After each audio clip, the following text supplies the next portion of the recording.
Bismillahirrahmanirrahim.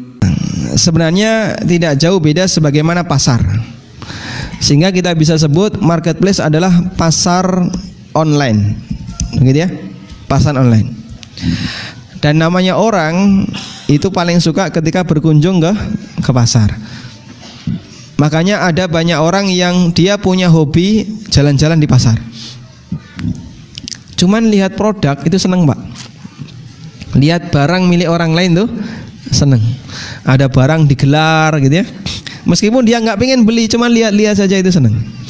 Itulah karakter kita bersama, ya. Tayyib. Karena itulah sering kita jumpai ada orang ketika nganggur, ngapain yang dilakukan? Yang dilakukan dia buka marketplace, buka Lapak atau Shopee atau Tokopedia. Ya cuman keliling-keliling saja. Ya. Lihat barang ini, kadang dibandingkan dengan barang dia gitu ya. Ya. Kira-kira harganya mana yang lebih mahal, kualitasnya mana yang lebih bagus. Padahal tidak ada keinginan untuk beli. Persis seperti aktivitas kita ketika jalan-jalan di mall. Ya. Saya pernah mendapatkan cerita dari orang yang kerja di offshore. Ya. Jadi dia kerja di lepas pantai. Waktunya kan banyak lengang, banyak nganggur. Terus saya tanya, Bapak kalau kosong seperti ini ngapain? Ya cuman lihat-lihat di Tokopedia, ya, OLX, di Shopee. Daripada kosong lebih lihat kayak gitu. Kalau seperti ini Pak, mending buka konsultasi syariat.com ya. Atau UVTV insya Allah manfaat. Daripada cuman keliling pasar nggak ada manfaatnya sama sekali. Kita diingatkan oleh Salman Al-Farisi, la takun awwala man dakhala fis suqi wala akhira man kharaja min. Jangan jadi orang yang pertama kali masuk pasar atau orang yang terakhir keluar pasar. Jangan jadi juru kunci pasar. Kenapa? Karena ini menandakan kalau dia terlalu cinta dengan pasar, dan itu pun perbuatan tercela. Makanya kita diajarkan jangan menjadi orang yang terlalu senang di pasar. Alasan Nabi atau alasan Salman adalah fiha ma'rakatus syaitan, karena pasar adalah tempat pertempurannya setan. Disebut ma'rakatus syaitan karena di situ setan paling banyak mengalahkan manusia. Makanya dengan pasar kita perlu waspada. Semakin jarang ke pasar makin bagus, gitu ya. Baik. Termasuk juga semakin jarang online di pasar online makin bagus. Terlepas dari itu semua, terus hukumnya belanja di sana boleh atau tidak? Kita melakukan tahapan seperti tadi. Siapa saja yang terlibat dalam marketplace, yang terlibat dalam marketplace MP ya. Siapa saja Pak hadirin? Yang pertama marketplace. Di sini apa posisinya? Pemilik pasar. Yang kedua penjual. Terlepas apakah dia punya barang atau tidak, kita nggak bahas itu. Kita sudah bahas di dropshipping. Yang ketiga pembeli. Begitu ya. Baik. Bagaimana skema yang terjadi agar kita paham alur? Marketplace menyediakan lapak banyak gratis. Siapa saja yang mau ngisi lapak kami silahkan, dengan SK tertentu, syarat dan ketentuan yang berlaku. Begitu ya. Kemudian Anda buka lapak, berarti posisi Anda sebagai penjual. Ada orang yang beli.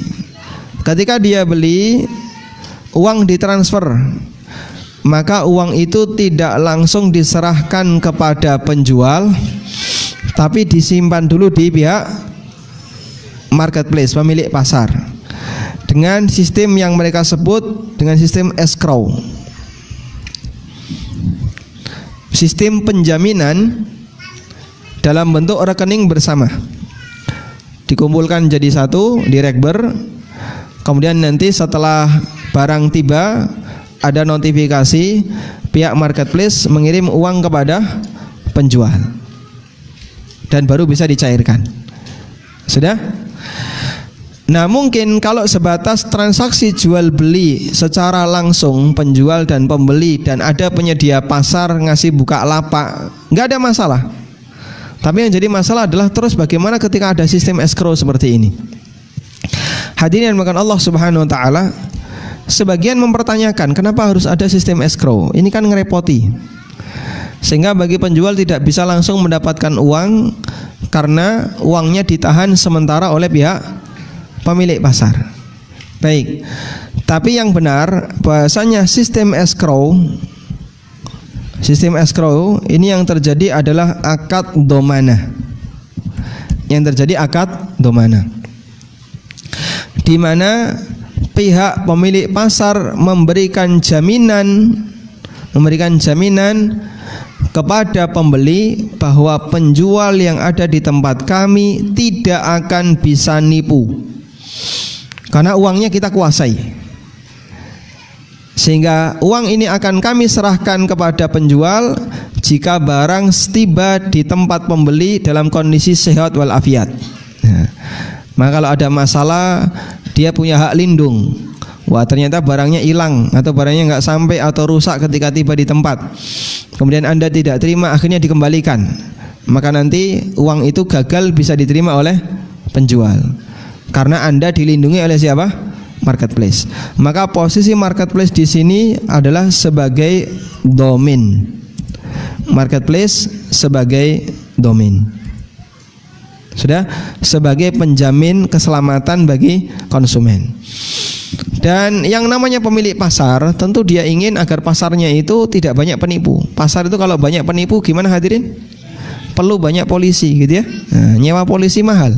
Nah, maka biar tidak keluar dana banyak, pasarnya nggak sepi karena banyak penipu, maka sebaiknya dilakukan model keamanan seperti tadi. Sehingga kalau secara hukumnya diperbolehkan. Baik. Sampai di sini bisa dipahami insyaallah? Dipahami ya? Ngantuk tidak? Insyaallah. Kita lanjutkan. Sekarang yang jadi masalah berikutnya adalah uang direkber milik siapa? Kan gitu ya. Lalu uang di rekening bersama itu milik siapa? Milik penjual, milik pembeli, ataukah milik marketplace? Uang direkber itu milik siapa? Penjual, pembeli, marketplace. Coba dijawab ya. A penjual, B pembeli, C marketplace, D bingung. Yang mana? Hah? C marketplace. Terus yang lain? Hah? Penjual, pembeli, ulama beda pendapat.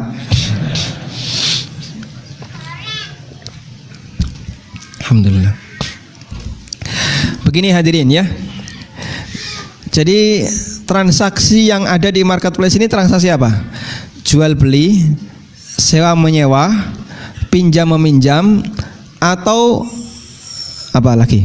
Wang sinawang. Yang mana yang terjadi?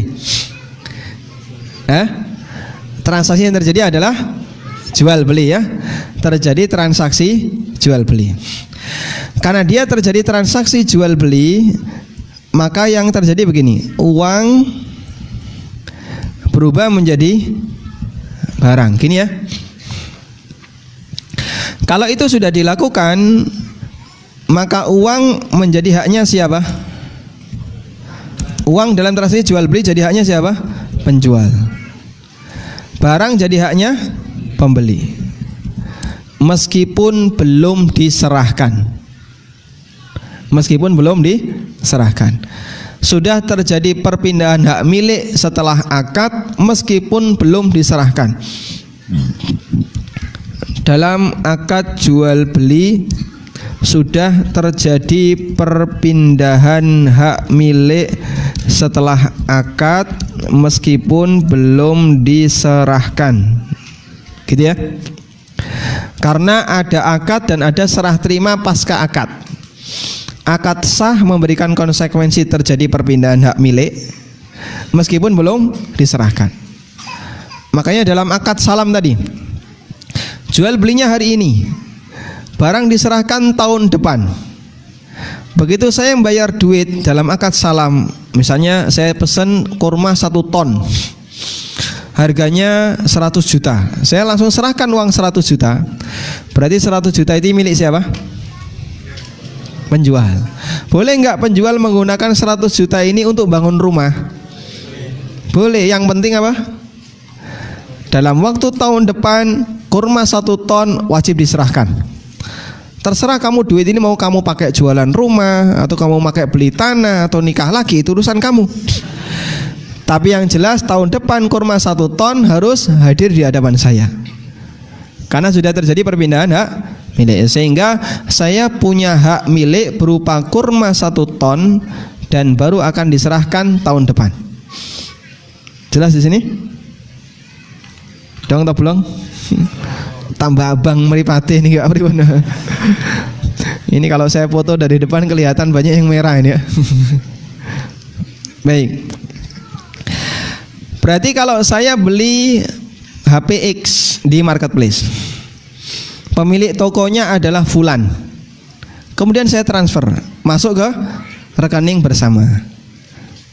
Baik. Selanjutnya HP itu dikirim. Berarti HP ini milik siapa? Milik saya sebagai pembeli. Uang itu milik siapa? Milik penjual. Dipahami? Baik.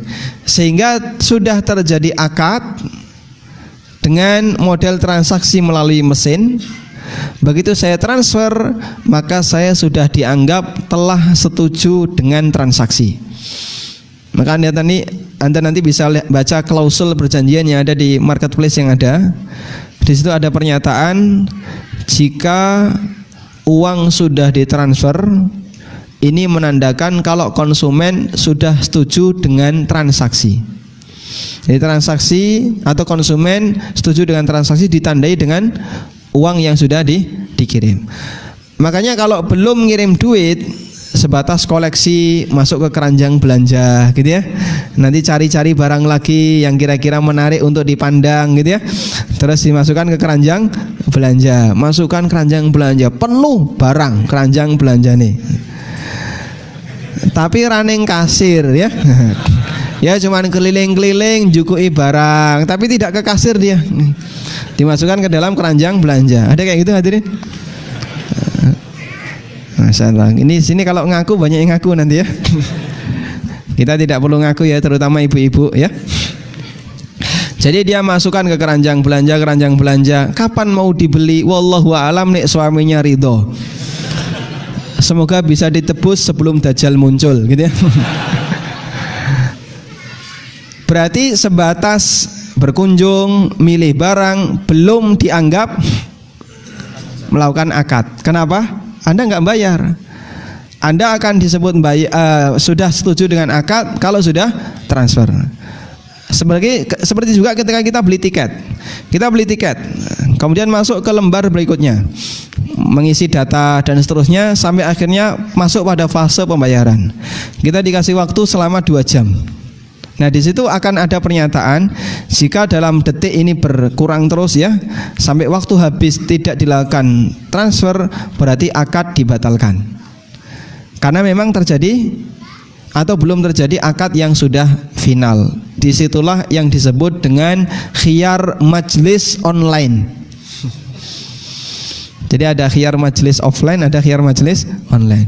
Anda dikasih batas waktu sampai sekian jam, jika tidak transfer, akad bubar. Namanya apa tadi? Khiyar majlis yang dilakukan secara online. Dipahami di sini? Tayyib. Sehingga kalau sudah transfer berarti ya akad selesai. Karena akad sudah selesai, terjadi apa tadi? Perpindahan hak milik antara barang dengan uang. Berarti duit ini miliknya penjual. Tapi penjual belum bisa menguasainya, dikuasai oleh orang lain, sampai ada kepastian barang tiba di tempatnya pembeli. Boleh nggak seperti ini? Silahkan. Karena memiliki belum tentu menguasai. Begitu ya? Paham maksudnya? Hah? Belum paham? Masya Allah ya, Syekh. Bisa kasih contoh memiliki yang tidak menguasai? Ya? Oh, nggak tahu contohnya ya? Masya Allah. Sudah nikah belum? Baik, saya punya kontrakan, sedang disewa oleh orang lain. Rumah ini milik siapa? Milik saya. Siapa yang menguasainya? Orang lain. Itulah yang disebut memiliki tapi tidak menguasai. Saya utang ke tempatnya si A, tak gadaikan sebuah motor. Motor ini punya saya, tapi yang menguasai si A, karena motor ini ada di tempat si A sebagai barang gadai. Itulah yang disebut memiliki tapi tidak menguasai. Maka tidak semua yang kita miliki kita kuasai, dan tidak semua yang kita kuasai kita miliki. Contoh yang kita kuasai tidak kita miliki. Hah? Rumah kontrakan ya. Tinggal dibalik saja kan gitu ya.